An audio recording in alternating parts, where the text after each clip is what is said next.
Buenas tardes. Bueno, vamos a iniciar la última grabación de este módulo.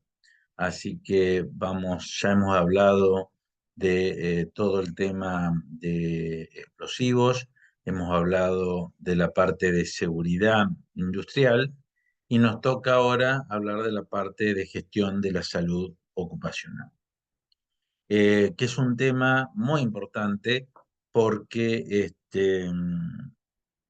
dado el sistema de gestión integrado, nosotros tenemos lo que se llama el sistema SISO, que es Seguridad y Salud Ocupacional, lo que también se llamaba hasta hace poco tiempo higiene industrial. Es exactamente lo mismo. Por ahí está bueno ver cuál es la diferencia entre higiene y salud ocupacional. Cuando se hablaba de higiene, se hablaba directamente de cómo prevenir algún tipo de enfermedad profesional al operador, al trabajador, y ahora hablar de salud ocupacional va un poquitito más amplio, es decir, es un trabajo en equipo entre lo que es la seguridad e higiene industrial junto con el médico laboral, ¿sí?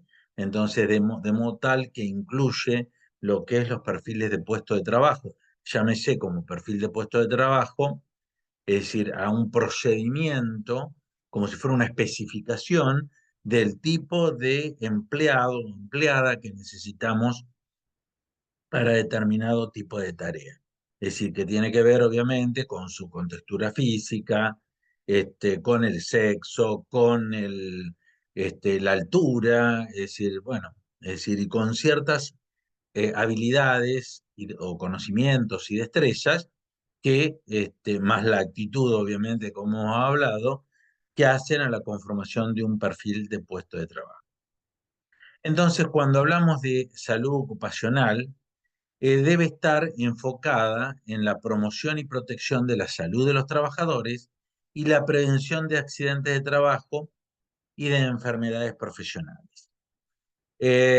Nosotros hay un número que se maneja de 430 millones de enfermedades profesionales en el año en el mundo, es decir, donde hay un indicador de hace unos años atrás, no está actualizado esto, donde Paraguay tiene de la totalidad de accidentes de trabajo, el 18% corresponde a problemas de salud ocupacional o de enfermedades profesionales. Las leyes laborales en Paraguay son muchísimas, arrancan en el año 1950 con la modificación de la Carta Orgánica del Instituto de Previsión Social, modifican los artículos hasta que llega el Código del Trabajo, que es la Ley 218 del año 93, donde en su capítulo de seguridad social habla de este tema. Después hay un reglamento, un decreto reglamentario en el año 92, que es el Reglamento de Seguridad, Higiene y Medicina en el Trabajo, que regula la salud ocupacional de los lugares de trabajo. En el 93 se encuentra con el actual Código de Trabajo, el 213 del año 93, con una actualización a la Ley 496 del año 95. Y en el año 2017, eh, que es la que actualmente rige en Paraguay, que es la Ley 5804, que es la ley laboral e integral. En esta ley se entiende como seguridad y salud en el trabajo a aquellas disciplinas que trata de la prevención, recuerden que dijimos prevenir, prevenir, prevenir, de las lesiones y enfermedades causadas por las condiciones del trabajo y de la promoción y protección de la salud de los trabajadores. Y el objetivo principal es mejorar las condiciones y el medio ambiente de trabajo, así como la salud en el trabajo, que conlleva a la promoción y el mantenimiento del bienestar físico, mental y social de los trabajadores en todas las ocupaciones. La vigilancia en salud ocupacional permite identificar, evaluar y controlar los factores de riesgo que presentan los ambientes laborales, enfocados en intervenir en forma oportuna y preventiva en el control de las condiciones inseguras, que recuerden que es más la culpabilidad de la patronal, y actos inseguros que son los que podemos cometer nosotros en los diferentes puestos de trabajo. Entonces, es necesario volver a repetir o a recordar cuál es la diferencia entre un accidente y una enfermedad profesional. El accidente, en la vigilancia de un accidente, permite identificar y controlar en forma oportuna accidentes de trabajo, así como también analizar las causas, los costos generados, etcétera, etcétera. Enfermedades profesionales permite identificar la incidencia y prevalencia de las enfermedades asociadas a condiciones de trabajo de riesgo, derivados de las tareas laborales y de la organización del trabajo. Incidencia es el número de casos nuevos de una enfermedad en una población determinada y en un periodo determinado. Y prevalencia describe la población que ya padece la enfermedad que queremos estudiar en un momento determinado. Por eso que, de vuelta, salud ocupacional es un trabajo en equipo con los profesionales de la seguridad industrial, pero fundamentalmente con los médicos laborales, porque se trata de todo un estudio epidemiológico, que en algunos casos va más allá de la edad laboral del trabajador, sino que también se lo sigue controlando y haciendo esa vigilancia de su salud una vez jubilado, ¿sí? De modo tal de generar la prevalencia, es decir, en toda la edad etaria, no solamente en la edad etaria laboral. La clasificación de los accidentes respecto de salud ocupacional es la misma que de seguridad, pueden ser leves, pueden ser graves o pueden ser mortales. Dijimos que todo esto lo maneja el equipo de trabajo que mencionamos con índices, ¿sí? O PKI, o Performance Key Indicator, bueno, es decir, hay muchos nombres, pero todos tienen estos tres índices fundamentales. La incidencia, que es el número de accidentes con baja que se producen por cada 1000 trabajadores. Con baja quiere decir con pérdidas de días laborales, ¿sí? Que se producen por cada 1000 trabajadores. Frecuencia es el número de accidentes de trabajo que se producen por cada 1.000.000 de horas trabajadas. Y la gravedad es el número de jornadas perdidas por cada 1.000 horas trabajadas. Esos tres indicadores nos permiten poder evaluar el puesto de trabajo y qué incidencia y prevalencia podemos tener de la salud de los trabajadores. Recordamos accidentes y enfermedades profesionales. Cuando hablamos de accidentes estamos hablando de seguridad industrial. Cuando hablamos de enfermedades profesionales estamos hablando de salud ocupacional, higiene y salud ocupacional.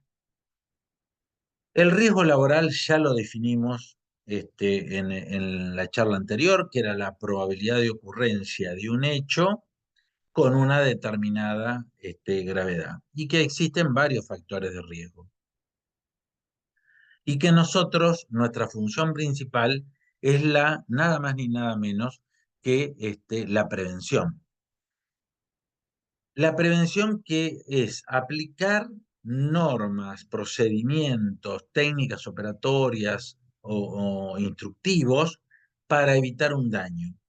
La prevención de riesgos laborales consiste también en un conjunto de medidas que se realizan en la empresa para eliminar o minimizar esos efectos, que no solamente van a las técnicas como figura ahí o como dijimos recién, sino también a la realización de simulacros, charlas que van desde los 5 minutos a charlas que pueden ser de una jornada laboral mientras se toma un mate y demás, donde generalmente se tiran icebreaker o disparadores de un tema determinado para que todos estemos sabiendo cuáles son los riesgos a los que estamos expuestos de respecto a nuestra salud y cómo prevenirlos, ¿sí? Entonces, es lo mismo esto y los principios de la prevención laboral es un accidente laboral no es un suceso no prevenible, es totalmente prevenible. El pilar fundamental es identificar los riesgos y evitarlos. La información y formación de los trabajadores es vital para evitar riesgos. Por eso que acá entra en juego también un factor que yo no lo mencioné en la charla anterior, pero que va para los aspectos de seguridad también, que es la comunicación efectiva. La comunicación es, ustedes saben que para que haya comunicación tiene que haber un emisor y un receptor, pero hay un medio entre el emisor y el receptor. Ese medio tiene que ser efectivo. Y está totalmente comprobado, incluso por la OIT, la Organización Internacional del Trabajo, que cuanto más antigüedad tiene un operador o operadora en el puesto de trabajo, tiene más reservas de volver a escuchar las medidas de seguridad o de prevención laboral, porque es como que ya la escuchó muchísimas veces y como que se cree que uno se la sabe toda, como dijéramos acá en Argentina, pero no con un hecho de soberbia, sino porque lo ha escuchado mil veces. Pero de eso se trata la prevención, porque siempre surge algo diferente, por lo cual uno está en continuo aprendizaje. Entonces, es muy difícil llegar porque el personal nuevo que ingresa a una cantera, es decir, escucha todo porque está ansioso, está con ganas de aprender, pero el personal antiguo, la verdad es que mucho no le interesa. Entonces hay que buscar lo que se llama una comunicación eficaz, que generalmente surge de una charla de café o de mate, es decir, que es tan común en estos países, y de ahí surge algún disparador que al menos nos permita escucharlo de que está en el tema. Entonces, de esa manera, la información y formación de los trabajadores es vital para evitar los tipos de riesgo. Eh, Esto es un recordatorio, dijimos que la condición insegura era una condición física en el ambiente de trabajo, que podía ser una deficiencia en el perfil de puesto de trabajo, en las normas, en los procedimientos escritos, y después hablamos del acto inseguro, que era el comportamiento de las personas que trabajan fuera de la norma, de los procedimientos o de lo que está escrito, por error, por negligencia, este, pero termina siendo un acto inseguro. Y se acuerdan que en la charla anterior dijimos que lamentablemente el 84% de los accidentes ocurren por actos inseguros. O sea que la culpabilidad es nuestra por estrés, por desmotivación, por por distracción, por trabajo rutinario, repetitivo, bueno, muchas causas, porque venimos mal, porque tenemos algún riesgo psicosocial, porque tenemos algún inconveniente en nuestro hogar, con nuestra familia, etcétera, etcétera. Ya hablamos de casi todos los riesgos, es decir, simplemente acá también hablamos de lo que era un incidente. Lo que sí, también hablamos de los accidentes in itinere. Nosotros sabemos que, eh, perdón, sabemos que, perdón, que la enfermedad profesional es contraída perdón, como resultado de la exposición a factores de riesgos inherentes a una actividad laboral. Es todo estado patológico que sobreviene por una causa repetida por largo tiempo como consecuencia del tipo de trabajo que desempeña, que pueden estar originadas por agentes físicos, químicos o biológicos.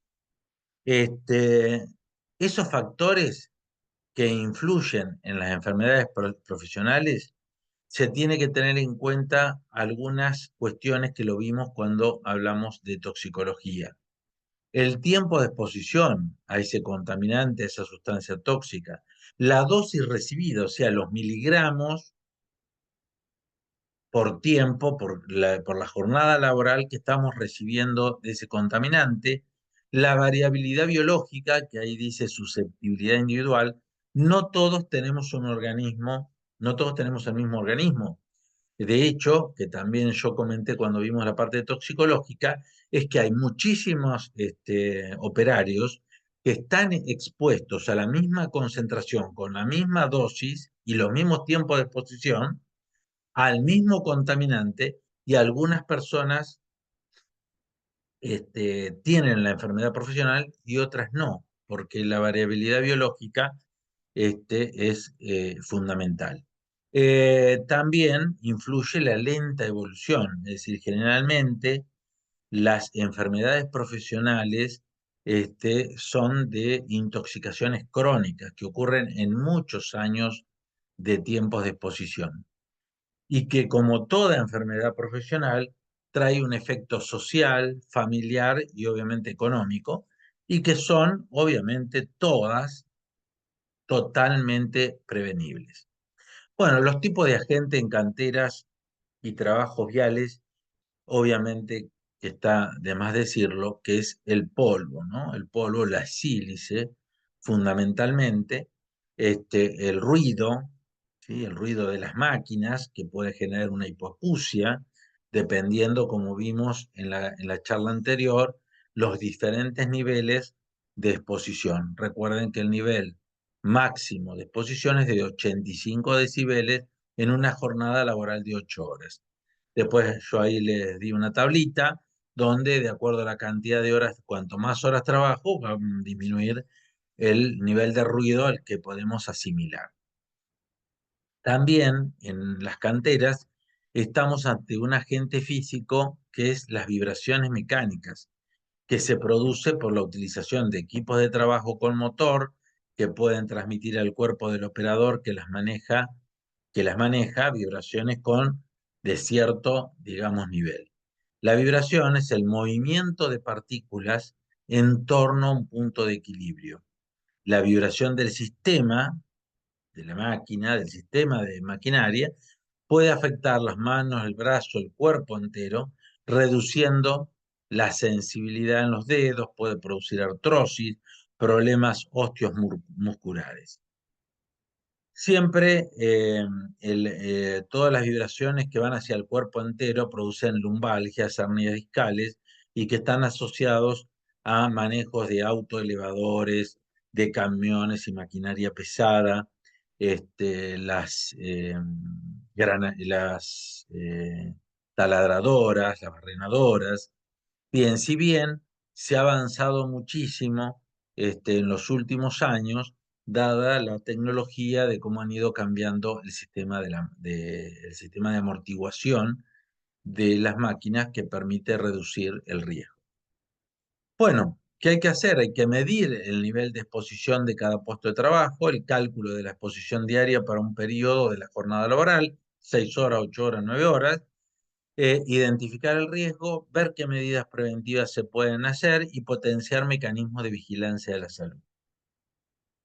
Probablemente una de las medidas preventivas sea cambiar el régimen de trabajo, o sea, una persona que tiene que trabajar 8 horas y está expuesta a un nivel de ruido o de vibración o de contaminación por polvo o material particulado durante las 8 horas, la hago trabajar 4 horas expuesta a eso y 4 horas lo roto en otro puesto de trabajo. Eso es lo que se llama cambiar la dosis de exposición, de modo tal que es una medida preventiva que se utiliza muchísimo. Yo les voy a compartir un pequeño video.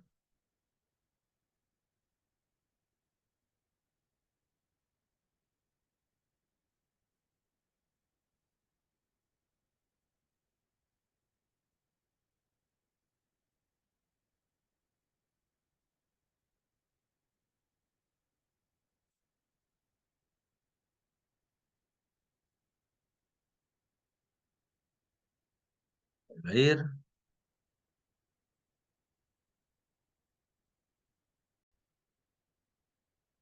Industriales en el sector de los áridos.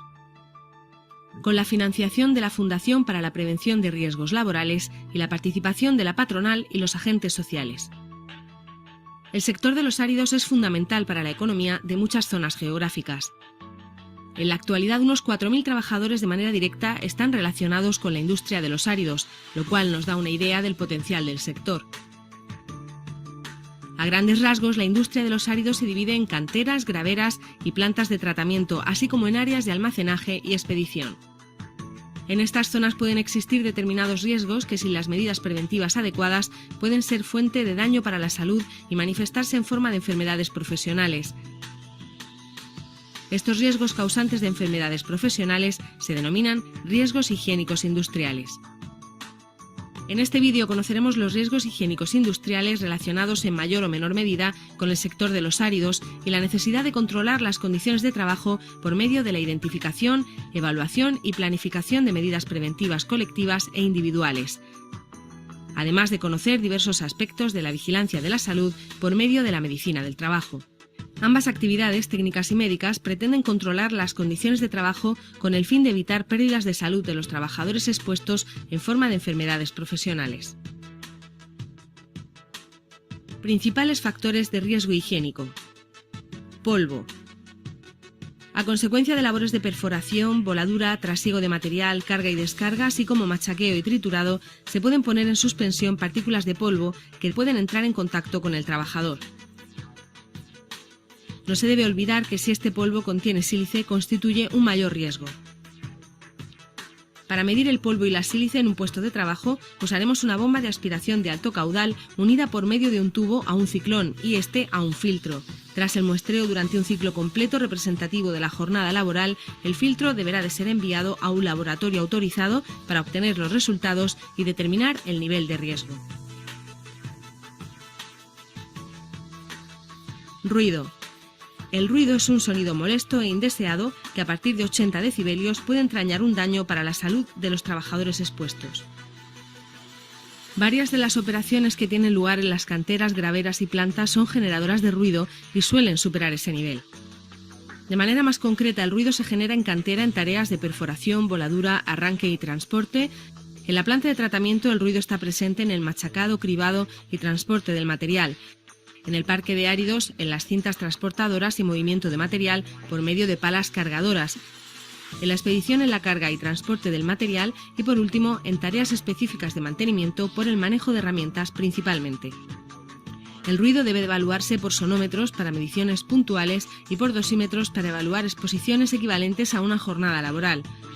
Ambos equipos son de lectura directa de los resultados obtenidos. Estos equipos deben de recoger el nivel diario equivalente en decibelios A y los valores de pico en decibelios C, y así poder comparar los valores obtenidos con los valores límite establecidos. Vibraciones. Las vibraciones están formadas por una serie de oscilaciones que, transmitidas al trabajador, pueden dañar su salud. Estas vibraciones se dividen en dos, dependiendo de dónde concentra la vibración en el organismo. Por un lado tenemos las vibraciones que afectan al cuerpo completo y por otro las que afectan al sistema mano-brazo. Las vibraciones de cuerpo completo se transmiten al trabajador cuando éste está sentado y su asiento vibra, por ejemplo, en trabajos con dumper o pala. Las vibraciones transmitidas al sistema mano-brazo se producen por el manejo de una herramienta, por ejemplo, herramientas neumáticas, radial o martillo neumático, por citar algunos, siendo muy frecuente su uso en taller. Las vibraciones deben de medirse por medio de acelerómetros de lectura directa, aunque en algunos casos se requiere tratar los datos obtenidos. Estos equipos de medida disponen de medios auxiliares capaces de traducir las vibraciones de cuerpo completo y mano-brazo en variables medibles en metros por segundo al cuadrado y poderlas comparar con los valores límite establecidos. Condiciones ambientales. El trabajo a cielo abierto produce la exposición de los trabajadores a rangos de temperatura muy variables, provocando en algunos casos condiciones ambientales extremas por frío o calor, frente a los cuales es necesario adoptar medidas preventivas al estar expuestos a bajas o altas temperaturas dependiendo de la meteorología. Para conseguir controlar este riesgo de manera adecuada, además de evaluar la temperatura, será necesario considerar otras variables como son la humedad relativa, la velocidad del aire, la ropa de trabajo. Los niveles ambientales relacionados con el lugar de trabajo pueden medirse en tiempo real con un termohigrómetro que incluya un anemómetro, pero si queremos realizar un estudio más específico, necesitaremos equipos similares al WBGT, capaces de detectar diversas variables que manifiesten si las condiciones de trabajo, en referencia a la ventilación, renovación de aire y temperatura, son las adecuadas.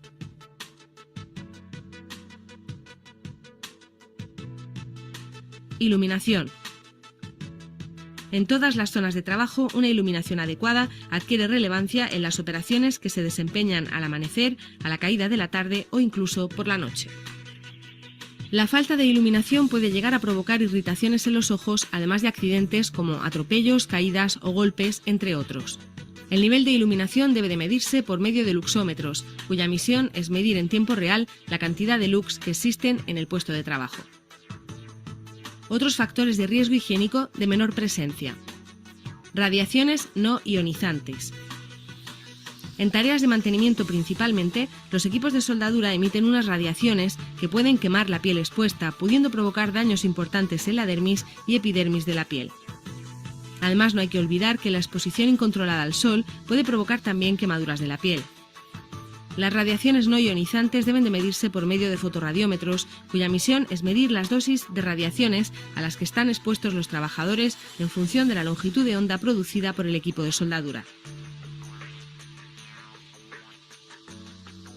Humos de combustión. Derivados de la combustión de gasoil se generan partículas de humos que pueden dañar, sobre todo en lugares cerrados como talleres y cocheras, la salud de los trabajadores expuestos. Para medir los humos en un puesto de trabajo se debe de considerar como mínimo el CO y el CO2 existente en el ambiente. Estos podrán medirse por medio de tubos o bien medidores ambientales en tiempo real. Humos de soldadura. A consecuencia de tareas de soldadura se emiten al ambiente humos metálicos que pueden poner en riesgo a los trabajadores expuestos. Estos humos metálicos suelen contener los componentes del electrodo más el material de aporte a la soldadura. Este riesgo es mayor si las operaciones se realizan en lugares cerrados, como son los talleres. Para medir los humos metálicos usaremos una bomba de aspiración de alto caudal unida por medio de un tubo a un portafiltros, y este contendrá un filtro de membrana de ésteres de celulosa. Tras el muestreo, el filtro deberá ser enviado a un laboratorio autorizado para obtener los resultados.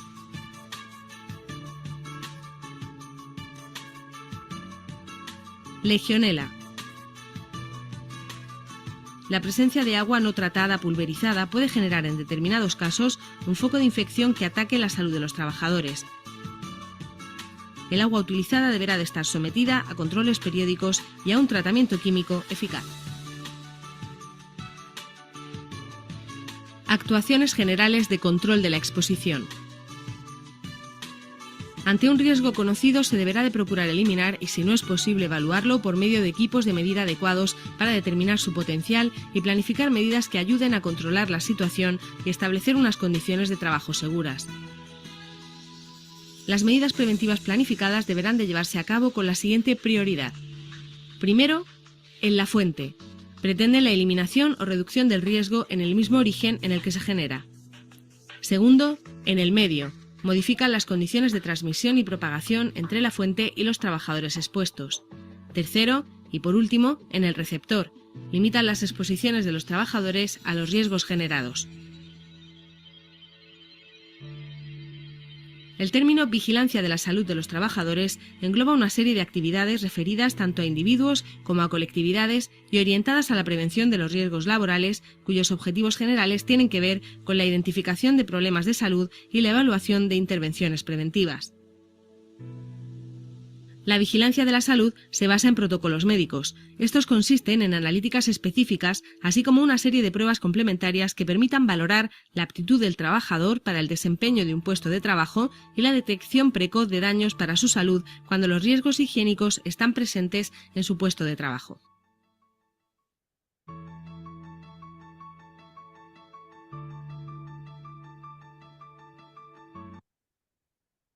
Bueno, Creo que es bastante explicativo y abarca casi todos los riesgos hacia la salud de los trabajadores. Por eso pareció oportuno ponerlo, porque ya más o menos lo habíamos mencionado, y habíamos dicho algunas medidas preventivas. Es decir, ustedes fíjense que dice que una de las medidas preventivas es eliminar el riesgo en la fuente, la otra en el medio y finalmente, si no hay opción, en la persona, que es la utilización de elementos de protección personal. Es decir, la utilización de los elementos de protección personal son el último recurso, debería ser el último recurso para poder actuar y prevenir de esa manera. Habló prácticamente de todo, es decir, en el tema de material particulado o polvos, ustedes saben que nosotros tenemos en la parte de los higienistas, podemos hablar de suspensión de materia sólida, particulada y dispersa en la atmósfera, que puede ser producida por procesos mecánicos y o por el movimiento del aire. Pero después está el polvo respirable, que es el polvo susceptible de llegar a los alvéolos pulmonales, que son partículas con menos de 5 micrones. La medición, como está en la foto, como ustedes vieron en el video, se pone una bomba de alto caudal que aspira, pasa a través de un filtro y determina el material particulado. La legislación dice que hay que tomar material particulado de tres tamaños diferentes: 2,5 micrones, 5 micrones y 10 micrones. Eso tiene una justificación. La justificación es porque la sílice libre, es decir, generalmente es considerada un factor de riesgo importante cuando está en una concentración menor a 0,1 miligramo por metro cúbico. Y la fracción respirable de ese polvo debe ser menos de 3 miligramos por metro cúbico, o sea, una concentración que en una cantera, en cualquiera de las operaciones que hemos visto, se superan ampliamente. La única ventaja es que como estamos a cielo abierto, es decir, el mismo aire y demás puede diluir, pero la realidad es que la última palabra la tiene obviamente la medición. Ahora, cuando nosotros hablamos de salud ocupacional, sabemos que cuando uno va a ingresar a un trabajo, hay que hacer un estudio médico obligatorio que se llama estudio preocupacional, que en la legislación, en el Código Laboral, la Ley 213, lo establece, que dice que todos los trabajadores deben someterse a exámenes médicos antes del ingreso a una empresa por primera vez, a intervalos periódicos, es decir, que puede ser, generalmente es anual, o cada 6 meses en aquellos casos que los médicos laborales consideren que hay actividades y operaciones peligrosas o ambientes insalubres, o que en algún control periódico de la salud un determinado trabajador haya dado algún índice, algún indicador no tan bien. Bueno, todos los exámenes médicos deben ser gratuitos para los trabajadores. El examen médico preocupacional va a comprender examen clínico, vista, oída, piel, extremidades, etcétera, rayos X de tórax, hemograma completo, investigación de BDRL, sífilis, colesterol, glucemia, mal de Chagas, ¿sí? Tipificación sanguínea, un examen de rutina de orina, examen parasitológico de heces, un test psicológico elemental y de coordinación muscular, y la investigación de HIV, o sea, de SIDA, que no es obligatorio como examen médico adicional, ni para la permanencia o para la promoción. Es decir, se puede investigar, pero no es motivo de eliminación no es determinante, ¿sí? Simplemente los médicos laborales deben saber si hay algún HIV positivo para tomar otras medidas de prevención hacia esa, sobre todo atendiendo a una protección a ese trabajador o trabajadora que tiene HIV. Bien, el examen médico de cada 12 meses, que es el periódico, el control periódico, también incluye un examen clínico, rayos X, hemograma, orina, parasitológico, el psicológico elemental, un electroencefalograma y en el caso de las mujeres un examen ginecológico o lo que se denomina PAP. Este, mm, en algunos casos y en algunos puestos de trabajo, sobre todo con material particulado, seguramente el médico laboral va a prescribir una espirometría, ¿sí? Para ver cómo está funcionando la capacidad pulmonar, porque, bueno, las enfermedades profesionales mayoritarias en una cantera son de origen respiratorio por el material particulado, hipoacusias por el tema del ruido. Recuerden que también lo habíamos visto, una cosa es que eh, se ve afectado el oído externo, otra el oído medio y el oído interno. Generalmente el oído interno son irreversibles, una hipoacusia irreversible. En el oído medio y en el oído externo probablemente puedan ser reversibles. Pero bueno, dijimos que si encontramos sílice en el polvo o en material particulado, estaríamos ante la presencia de una enfermedad crónica, es decir, llamada silicosis. ¿Sí? El polvo es una materia sólida que está puesta en suspensión de manera particulado. La sílice existe en diferentes formas y parte del polvo que se genera puede contener sílice o no. La sílice está compuesta obviamente de silicio, perdón, y oxígeno, que son dos elementos muy abundantes en la corteza terrestre. Los mecanismos de defensa natural del cuerpo pueden eliminar la mayor parte del polvo respirable inhalado, pero algunas partículas, debido a su tamaño, se escapan y se introducen en los alvéolos pulmonares, dejando un depósito de material particulado que en el tiempo, por eso es crónica, en el tiempo puede generar una enfermedad profesional llamada silicosis. Ustedes ven ahí una foto de una placa de tórax marcada ahí con una lesión tipo silicosis. Este, mm, Esa fracción de polvo respirable, que son las partículas no visibles a simple vista, son las de mayor preocupación. Esto ya los valores límites los hablamos. Los efectos de la exposición prolongada en el tiempo a polvo en general puede dar lugar a una neumoconiosis, cuando el polvo contiene sílice, una silicosis.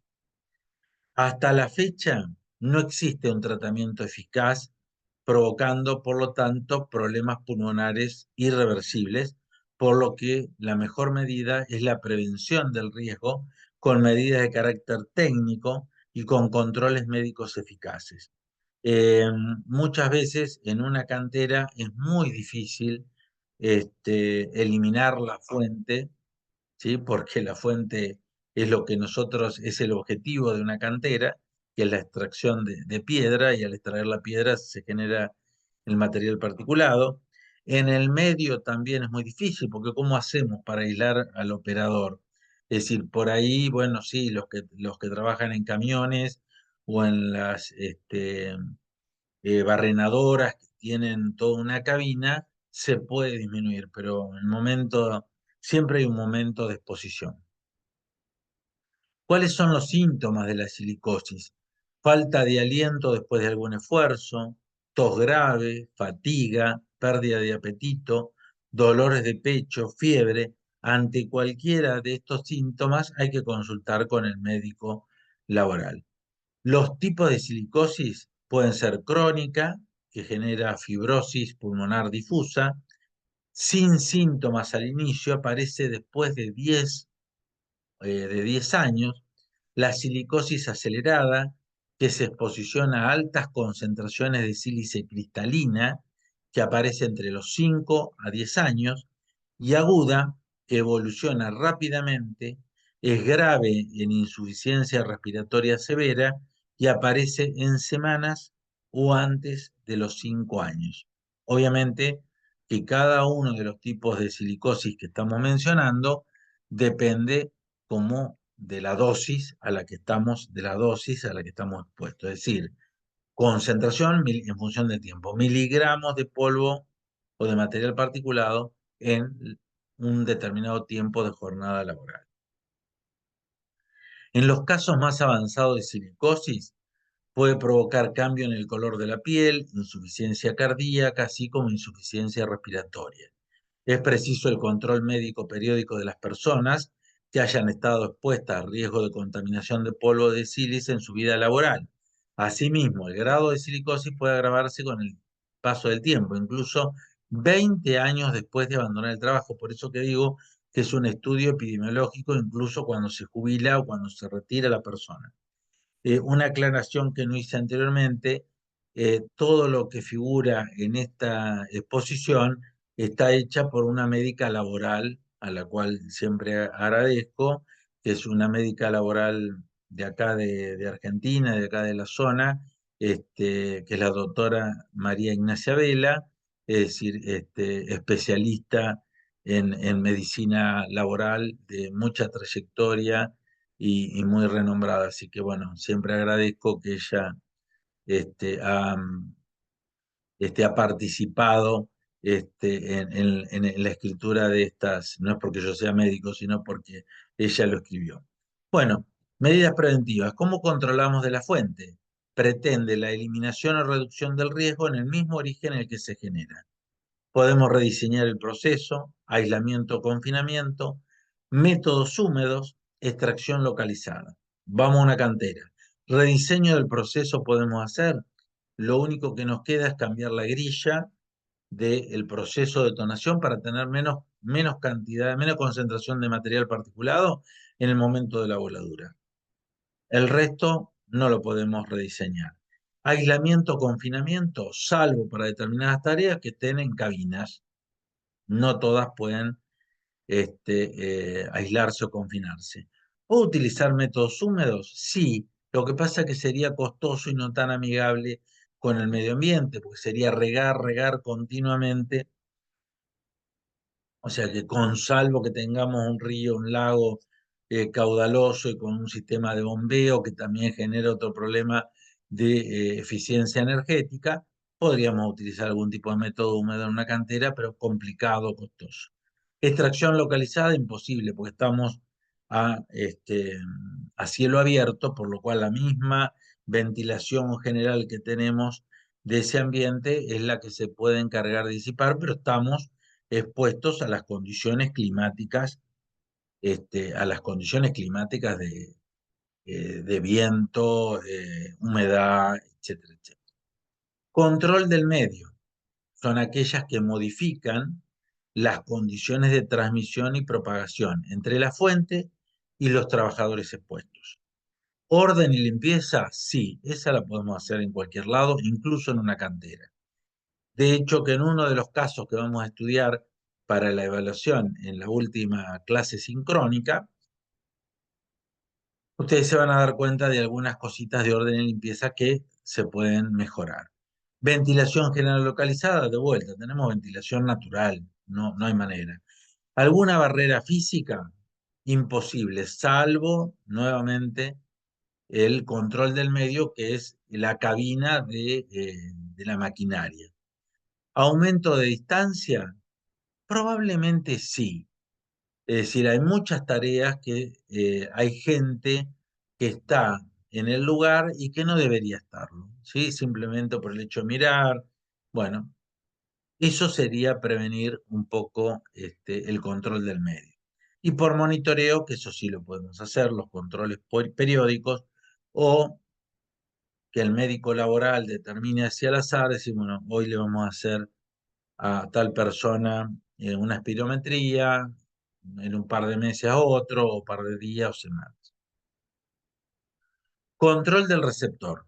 Es limitar la exposición de los trabajadores a los riesgos generados. Con información, sí, es lo que estamos haciendo con estas charlas, que también deberían ser efectos multiplicadores hacia los trabajadores de las canteras de ustedes. Con formación, esto también es formación, la capacitación es formación. Los tiempos de exposición, dijimos, cambiamos la dosis, si hay, en lugar de que trabaje 8 horas expuesto a eso, que trabaje 4, que trabaje 6, la cantidad de horas que sea necesaria, y hacemos una rotación del personal que disponemos en diferentes puestos de trabajo a efectos de disminuir la dosis de contaminantes, que es lo que figura ahí, rotación de puestos. Higiene personal, sí. Hay puestos que tienen obligación de baño al retirarse, y que sería este caso. Todos los trabajadores que están expuestos a material particulado, cuando se retiran, primero debería, con todos sus equipos de protección individual, con sus EPI o EPP, eh, que como ven ahí, con su semimáscara, con los filtros correspondientes, o con el protector buconasal N95, que tanto fue nombrado con el COVID-19. N95, es decir, quiere decir que retiene el 95% de las partículas menores de 3 micrones. ¿Sí? Por eso está común. Viene otro mejor, que es el N99. ¿Sí? Sin embargo, para el COVID, como después se descubrió que era un aerosol, hay otros tipos de protectores como el P2, el P3, que tienen mayor protección de aerosoles. O sea que higiene personal termina la jornada laboral y tiene que ir a algún método de desempolvado de su ropa de trabajo. ¿Sí? En muchos casos uno ve que agarran una manguera de aire comprimido y se pasan por todos lados. No es lo lógico, debería ser con aire comprimido, pero de manera más controlada.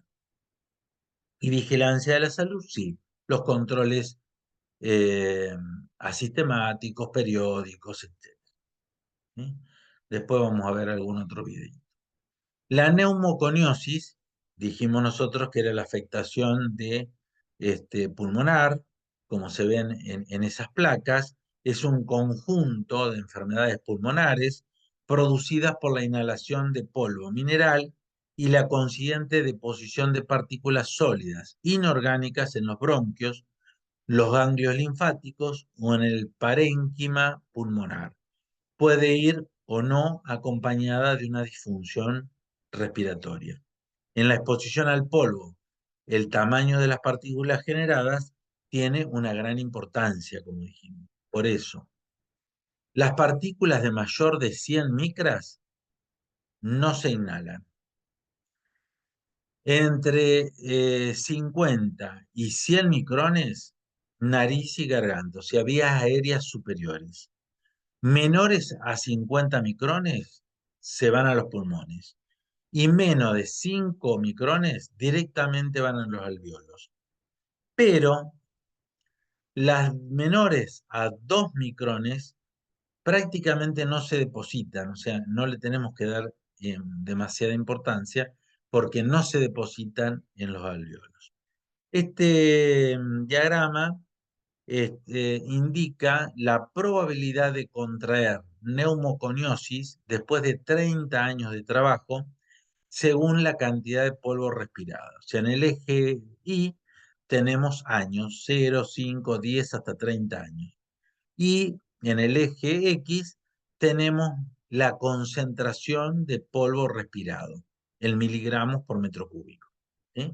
Por ejemplo, eh, un operador que está expuesto a una concentración de 7 miligramos por metro cúbico, tiene una probabilidad de contraer, perdón que se me pasó, una probabilidad de contraer neumoconiosis a los 5 años.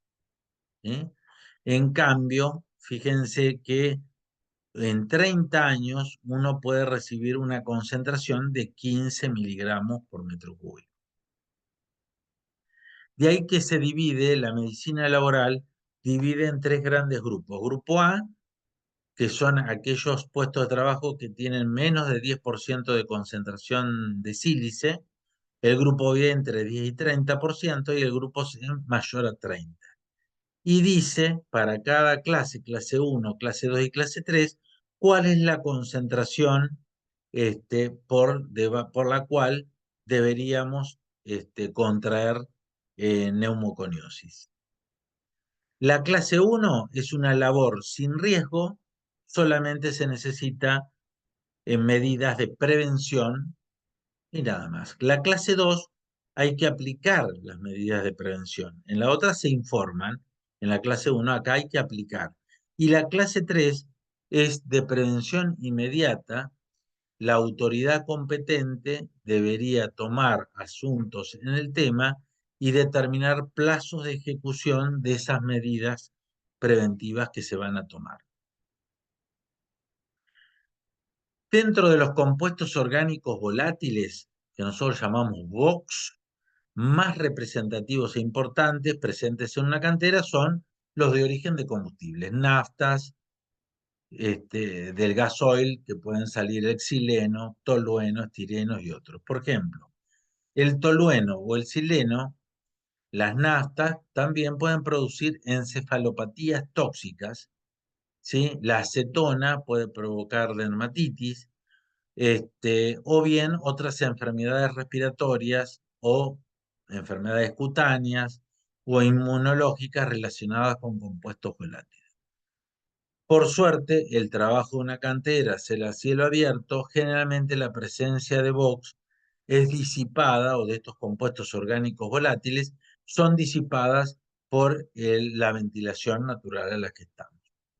Cuando hablamos de protección respiratoria, como dijimos hace un ratito, el respirador tipo N95 tiene esa designación porque retiene el 95% de las partículas que se encuentran en el aire menores a 3 micras.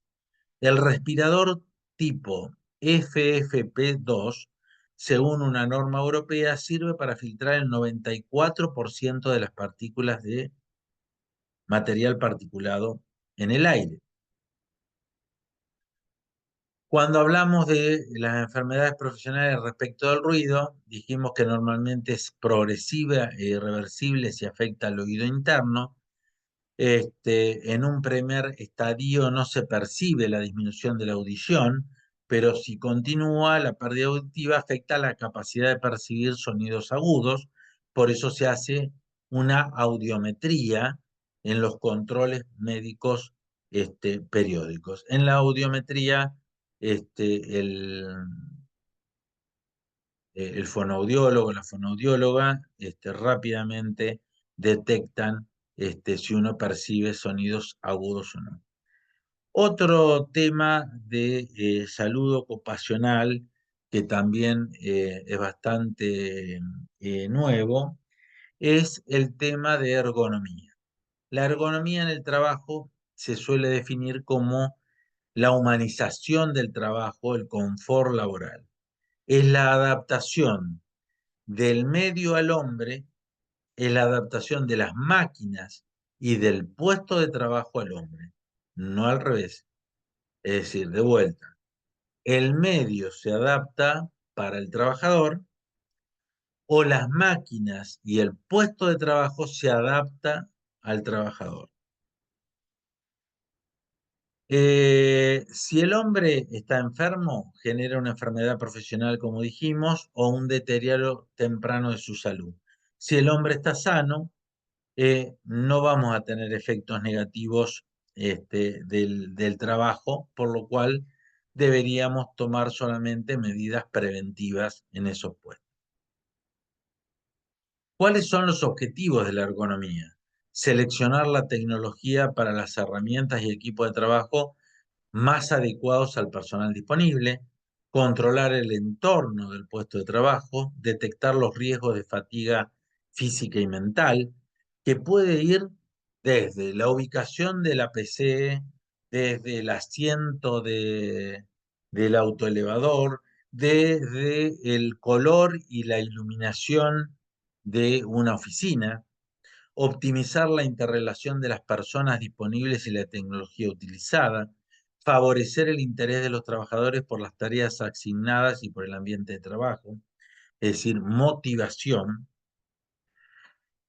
Los principios fundamentales es estudiar la configuración del puesto y de las condiciones del trabajo. Por eso que cuando inicié la charla esta, yo mencioné que se había dejado atrás la higiene en el trabajo, que ahora se llamaba salud ocupacional porque precisamente era un trabajo integral entre el ingeniero en seguridad o el especialista en seguridad industrial y la medicina laboral.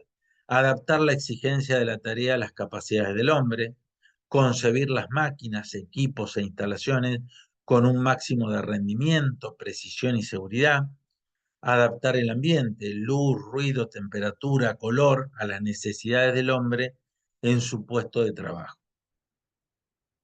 Un adecuado diseño nos va a permitir una correcta adecuación entre las características individuales del trabajador, tanto físicas como psíquicas, y las operaciones que el trabajador debe realizar para tener la mayor eficiencia y la óptima calidad en su trabajo. Ajustar el sistema de trabajo para que los esfuerzos no sobrepasen los límites establecidos. Deberíamos analizar o deberíamos tener en cuenta la carga física del trabajo, la carga mental, el descanso y las pausas, los horarios y los turnos, el estudio postural del puesto de trabajo. La carga física del trabajo, obviamente que está relacionado con levantamiento de pesos, o de mucho caminar, o de mucho estar de pie, o de mucho estar sentado. La carga mental, el descanso y las pausas son fundamentales. Ustedes deben haber escuchado que la Organización Internacional del Trabajo, junto con la Organización de la Mundial de la Salud durante pandemia, debieron salir rápidamente a reformular todo el tema de carga mental, descanso y pausas con el tema del teletrabajo. ¿Sí? Porque, ¿qué pasa? De hecho, que ustedes saben que el home office o el teletrabajo quedó para siempre, porque muchas empresas dijeron, pucha, tenemos más eficiencia porque el trabajador está más tiempo trabajando en su casa, lo tenemos contento, no gastamos en el puesto de trabajo nuestro luz, café, etcétera, etcétera, o sea, y estaban más tiempo trabajando. De hecho, que tuvieron que salir a legislar eso porque era una carga mental impresionante. A mí me pasó, es decir, que uno, claro, como no nos teníamos que mover, por ejemplo, yo este curso iba a Paraguay, iba a Asunción, y lo dábamos en forma presencial. Ahora que lo damos en virtual, entonces capaz que termino este curso y ya estoy arrancando otro con algunas canteras de la zona, también en forma virtual. Entonces, como uno no se tiene que mover, y cuando quiere acordar, tiene una carga mental impresionante y los descansos y las pausas no han sido los correspondientes. Los horarios y los turnos. Bueno, acá, por suerte, en una cantera generalmente los trabajos, el horario y los turnos son en horario diurno, sobre todo los que tienen que ver con el tema de extracción por voladura, que generalmente se hacen, generalmente no, se tienen que hacer en horarios diurnos. Lo que dice la Organización Mundial de la Salud y, y la Organización Mundial de la Salud y lo que dice la OIT es que el horario nocturno genera una carga mental o un estrés mayor a los otros horarios, porque el organismo nuestro se adapta mejor, o sea, desde el punto de vista ergonómico, se adapta a que en horarios nocturnos estamos más para descansar, para dormir. Entonces, no podemos dormir, por más que tengamos las mismas horas de descanso a la mañana o a la tarde, no es exactamente el mismo descanso por las cuestiones biológicas, los ruidos de fondo que hay, etcétera, etcétera. Y otra de las cuestiones a tener en cuenta es el estudio postural del puesto de trabajo, que lo nombramos, muchas horas de pie, muchas horas sentada, que la silla sea ergonómica, ¿sí? Como esto, que tengas su tipo de contención lumbar, que esté a 90 grados las rodillas, el doblez de la rodilla, etcétera, etcétera. Hay que concebir las máquinas, equipos e instalaciones que cumplan la normativa, que cumplan con los dispositivos de parada, que generalmente tengan algún tipo de backup o redundancia desde el punto de vista de la seguridad. Hay que adaptar el ambiente desde la fabricación, el diseño ergonómico del puesto de trabajo. Ustedes verán ahí que dice cajas de 25 kilos, la, el dibujo de la izquierda es lo que no se debe hacer para cargar y sí siempre se debe cargar los pesos flexionando las rodillas. Ahora dice 25 kilos. Esto por lo menos acá en la Argentina hace muy poco tiempo cambió, ahora 10 años, que se permitía hasta 50 kilos. Es decir, hoy día ya no existe eso, el peso desde el punto a levantar por una persona, desde el punto de vista ergonómico, es máximo 25 kilos. De hecho, que hubo que cambiar toda la estrategia de toda la estrategia desde el punto de vista de embalajes, embalaje de caja, bolsas, etc. Otro de los riesgos, desde el punto de vista de la salud ocupacional, son los trabajos con temperaturas extremas. Esto estamos expuestos en una cantera. En sí, vamos a definir el disconfort térmico a aquella persona que se expone a temperaturas muy elevadas o muy bajas en el puesto de trabajo. Recuerden que nuestra temperatura corporal normal es 37 grados centígrados. Entonces, cualquier temperatura por debajo de ese valor va a generar un disconfort térmico y por encima de los 37 también.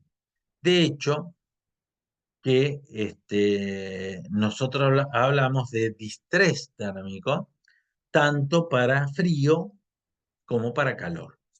¿Qué factores influyen? La temperatura ambiente, la humedad relativa ambiente, la velocidad del viento, la radiación, que es normalmente lo que se llama sensación térmica, ¿sí? La radiación ultravioleta, ya la mayoría de los servicios meteorológicos están a diaria, en forma diaria, emiten el nivel de radiación UV, es decir, que es muy importante, sobre todo por el tema de del famoso problema medioambiental, que es la destrucción de la capa de ozono. Bien, la Organización Internacional del Trabajo dice que nosotros cuando estamos realizando un trabajo manual con una exposición leve en temperaturas extremas, podemos tener algún tipo de contradicción. Si la exposición es intensa, se transforma en un deterioro grave. Si estamos haciendo un trabajo donde necesitamos tiempo de reacción, reacción rápida, y estamos expuestos levemente a temperaturas extremas, generalmente no se va a producir ningún efecto. Ahora, si estamos expuestos a una intensidad de temperaturas extremas, vamos a sufrir algún tipo de deterioro. Si estamos realizando tareas cognitivas, o sea, trabajamos mucho más con esto, a una exposición leve con temperaturas extremas, contradicciones, con una exposición intensa, un deterioro grave. Por lo cual hay que prestarle muchísima atención porque los efectos hacia la salud pueden ser desde el punto de vista respiratorio, músculo esquelético, porque vieron que generalmente uno cuando hace frío tiene todos los hombros así, una contractura cervical con mareo, etcétera, etcétera. Cardiovascular, problemas de piel. En algunos casos, sobre todo con trabajos muy húmedos, a temperaturas muy bajas, como es el caso de trabajar en nieve, se puede producir hasta pie de trinchera. Y la hipotermia, ¿sí? La hipotermia también es otro de los grandes efectos de salud tan temidos trabajando a temperaturas extremas. Pero, siguiendo todo este tema, también se regula el trabajo con temperaturas extremas con régimen de trabajo y descanso, de acuerdo al tipo de trabajo. El tipo de trabajo lo se determina en watt. Nosotros de por sí, el organismo tiene 70 watts de carga metabólica, carga térmica metabólica, 70 watts. Si nosotros estamos haciendo un trabajo liviano, estamos menos de 230 watts. O sea, 230 menos 70 quiere decir que estamos haciendo un trabajo de 160 watts. Moderado entre 230 y 400 watts y pesado más de 400 watts. Si hacemos trabajo continuo, tenemos en trabajo liviano 30, vamos a tener una carga metabólica de 30. Si hacemos 75% de trabajo y 25% de descanso cada una hora, 30,6. Si tenemos un 50% de trabajo y un 50% de descanso cada hora, podemos, en un tipo de trabajo liviano, podemos aceptar hasta 31,4 de carga metabólica. 25% de trabajo y 75% de descanso cada una hora, podemos aceptar 32,2. Es decir, cada vez que intensificamos la cantidad de tiempo de descanso, obviamente que podemos asimilar mayor capacidad de trabajo con temperaturas extremas. Pero ustedes se fijaron en el video que aparecía un aparatito y que llamaba de otra manera lo que es TGBH, que es la temperatura de globo de bulbo húmedo, que se determina en un aparatito que estaba ahí, que se lo ponía al operador al lado de la cantera trabajando, donde se tiene en cuenta, se mide esa temperatura TGBH para poner en una fórmula y después se le suma o se le resta 2 grados o 4 o 5 grados dependiendo de ciertos factores. Una persona no aclimatada, no físicamente apta, se resta al valor que dio de ese equipo, se le resta 2 grados. Ante un incremento de la velocidad del aire superior a 90 metros por minuto y una temperatura del aire inferior a 35, se le suma 2 grados. Si yo estoy con ropa, pantalón corto, semidesnudo, se le suma 2 grados. Si tengo una ropa impermeable que interfiere en la evaporación, resto 2 grados. Si es ropa de gabardina, 4, se le resta 4. Si es traje completo, se le resta 5. Si es una persona mayor o una persona obesa, se puede restar -1 o -2. Si se trata de trabajadoras, se resta 1. Eso por una condición de cómo generalmente la mujer tiene mayor sensibilidad a las temperaturas extremas, tanto como para deshidratarse como para sufrir las bajas temperaturas extremas. Como dijimos, eso se pone dentro de una fórmula y se calcula la carga metabólica que el organismo puede soportar. Recordemos, tanto en frío, porque generalmente nosotros contraemos todos los músculos y demás, es porque obviamente nuestro organismo tiene un mecanismo de autodefensa, que ante esas bajas temperaturas los músculos empiezan a temblar para tratar de que llegue más sangre, digamos, ante esa adversidad. Caso contrario, con altas temperaturas, generalmente se produce una deshidratación porque nuestro organismo la está evaporando con mayor facilidad. Otro de los factores es la iluminación. La iluminancia o nivel de iluminación se define como el flujo luminoso que incide sobre una superficie. Fíjense, cuanto mayor es la superficie, la incidencia de superficie de esa lámpara, de esa luminaria, voy a tener mayor iluminancia, ¿sí? Que se mide en una unidad que se llama lux. Y el instrumento de medida es un luxómetro. El técnico en seguridad va a poner un luxómetro a una distancia determinada por procedimiento y por normativa y determina la iluminancia.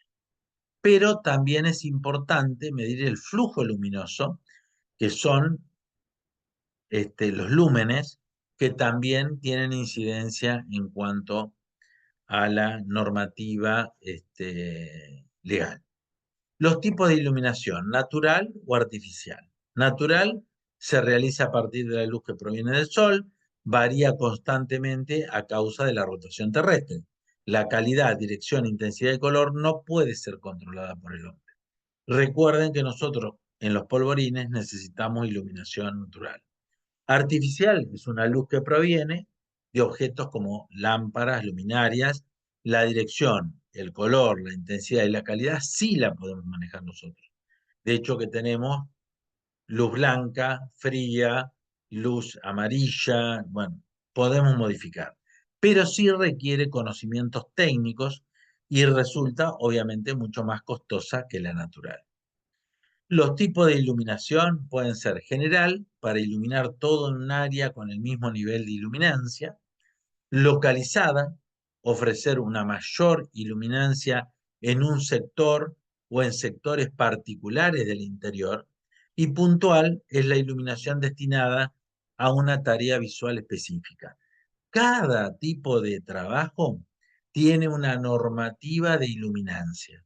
Por ejemplo, puntual es la luz de la sala de cirugía, ¿sí? Esa famosa que ponen cuando uno tiene que ser intervenido quirúrgicamente.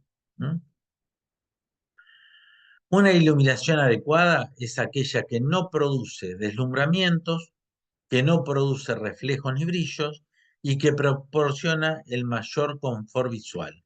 Por eso que en el tema de deslumbramiento y reflexión, influye no solamente la luminaria, sino también el color si el lugar está cerrado, el color con lo que está pintado en las paredes, el color de los muebles, etcétera, etcétera.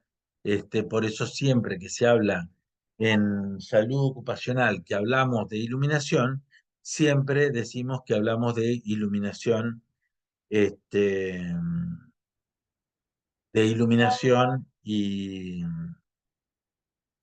de iluminación y color. La intensidad mínima de iluminación medida sobre el plano de trabajo, ya sea horizontal, vertical u oblicuo, se establecen en valores tabulados de acuerdo a la dificultad de la tarea visual o de acuerdo con el destino del local. Por ejemplo, visión ocasional solamente para permitir movimientos seguros, por ejemplo, en lugares de poco tránsito, sala de calderas, depósito de materiales voluminosos y otros, 100 lux. Tareas excepcionales, difíciles o importantes, casos especiales como por ejemplo iluminación del campo operatorio en una sala de cirugía, 5.000 a 10.000 lux, que era un poquito lo que hablábamos hoy. Efectos por iluminación inadecuada: trastornos oculares, dolor e inflamación en los párpados, fatiga visual, pesadez, lagrimeo, enrojecimiento, irritación, visión alterada, cefaleas, cefaleas, dolores de cabeza, fatiga, falta de energía y agotamiento, efectos anímicos como falta de concentración y de productividad, baja tensión y desánimo, problemas postulares que pueden ocasionar alteraciones musculoesqueléticos, Y el color, como dijimos, que era importante mencionarlo junto con el tema de iluminación. Los factores de seguridad de color es que tienen que llamar la atención, tienen que ser identificatorios, emplear asociaciones de colores reconocidos, generalmente de colores pastel, para que no haya reflejos, eh, estimular limpieza y orden por el uso de colores claros, proporcionar mayores niveles de iluminación al equipo, satisfacer en cierto modo los gustos de los trabajadores. La variedad de los colores tiene que obrar como estimulante, proporcionar los colores adaptados al tipo de trabajo y a la iluminación, utilizar el color para regular la movilidad del ojo, eliminar o reducir los contrastes entre los alrededores de la tarea y el resto del campo visual. Y después hay una normativa, acá en la Argentina lo regula la norma IRAN, que es diferente, es un código numérico que tiene cada uno de los tipos de colores que son permitidos utilizar en ambientes laborales. Bueno, si bien el riesgo biológico que que nos ha hecho intensificar la búsqueda últimamente ha sido el riesgo biológico por COVID-19, que si bien ha disminuido notablemente, gracias a Dios, aún la Organización Mundial de la Salud no ha decretado el fin de la pandemia, por lo cual siguen existiendo casos y por lo tanto debemos seguir teniendo algunas medidas de prevención. Consiste en la presencia de un organismo o de una sustancia derivada de un organismo que resulta una amenaza a la salud humana, animales o cualquier ser vivo. Un bioagente es una toxina con la capacidad de afectar de manera adversa la salud de los humanos, animales u otros organismos vivos. Los contaminantes biológicos pueden ser bacterias, hongos, virus, protozoos, rickettsia, clamidias, bueno, productos de recombinación, cultivos celulares humanos.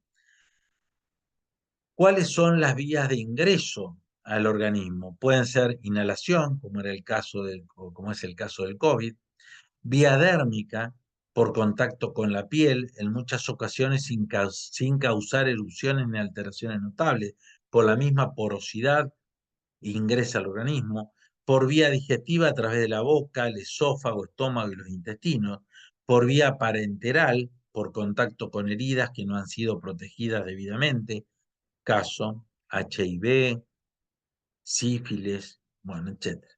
Prevención, identificación y evaluación de riesgos, capacitación, sustitución de agentes, reducir la exposición, gestionar los residuos desde el punto de vista ya como residuo patológico, procedimientos de trabajo claros, concisos, medidas de protección colectiva y servicios sanitarios en todos los lugares, duchas de emergencia, lavaojos.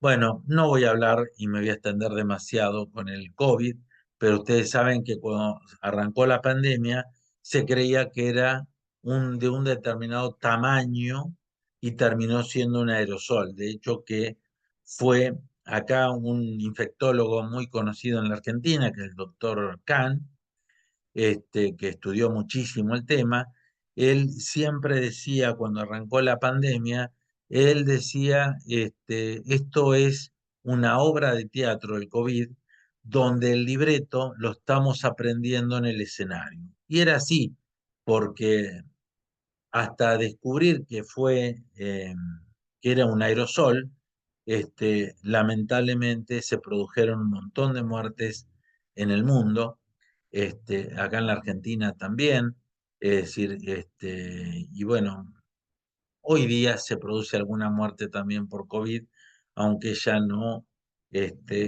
con el índice tan alto. En la ciudad donde yo estoy viviendo, que es el centro de la provincia, centro de la provincia de Buenos Aires, centro de Canteras, en un momento dado tuvimos el índice de mortalidad más alto per cápita más alto del mundo, ¿sí? En una semana que fue muy catastrófica. Incluso esa semana fallecieron dos médicos terapistas, una médica terapista y un médico terapista, muy reconocidos, que bueno, es decir, obviamente que los trabajadores de la salud son los que están más expuestos a este tipo de riesgo biológico y obviamente del COVID y que, bueno, que tanto le debemos que han cuidado a nuestra salud y a nuestros parientes, amigos que han sufrido este COVID.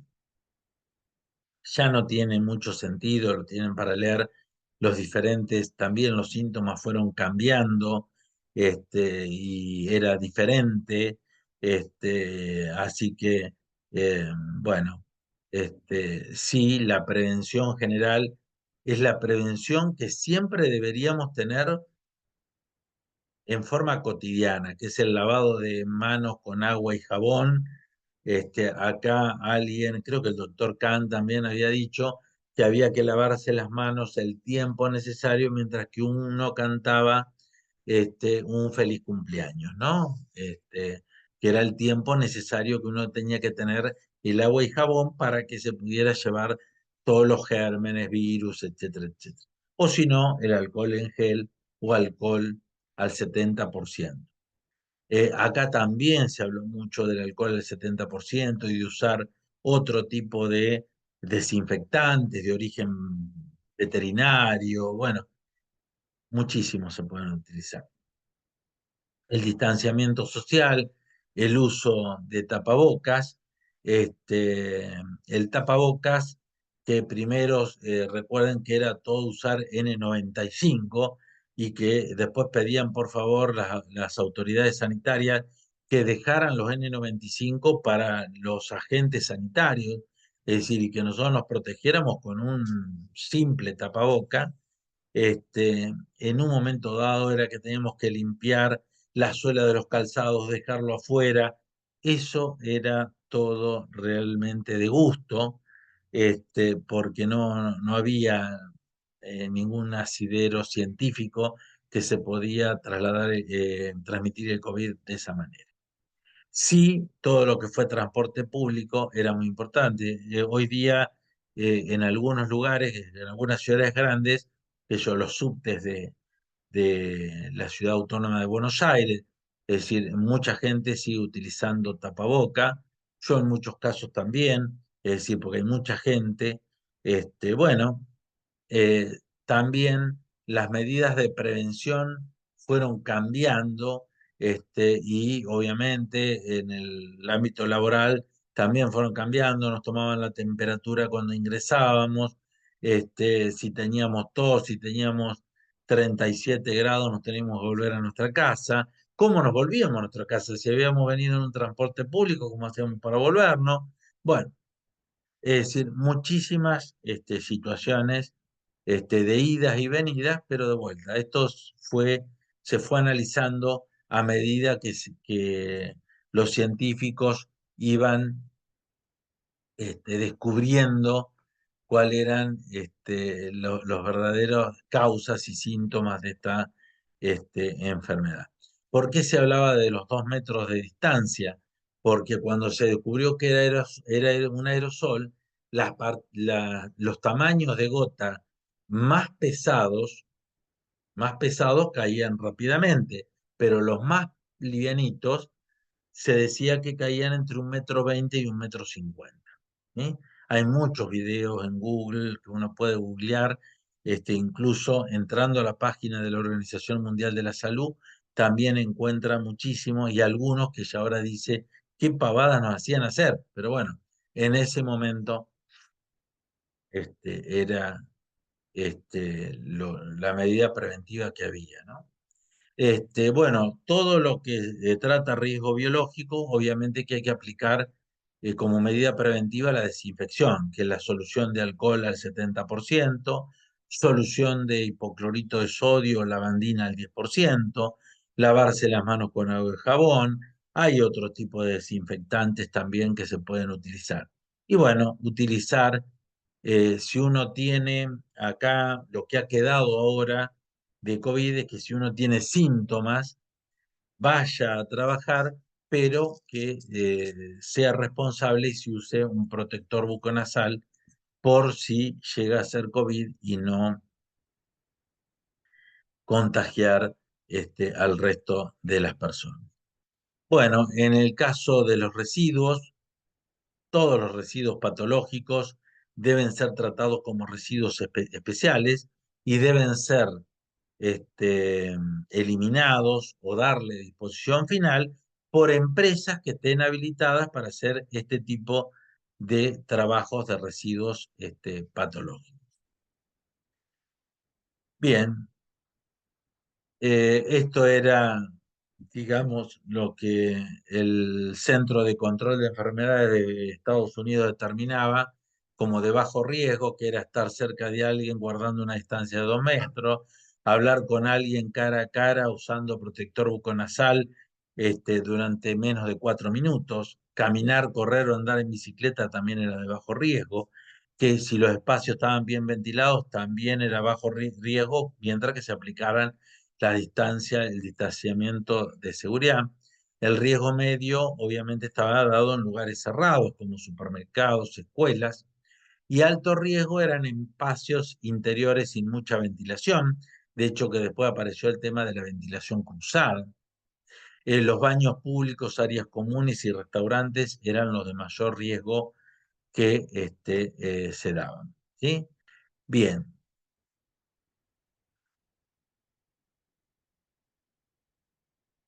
perfecto. Hasta acá lo de salud ocupacional. Le vamos a dar el cierre como corresponde en las clases sincrónicas. Así que les agradezco este, em, escuchar y bueno, tenemos la posibilidad de, ante cualquier duda, las clases sincrónicas. Muchas gracias.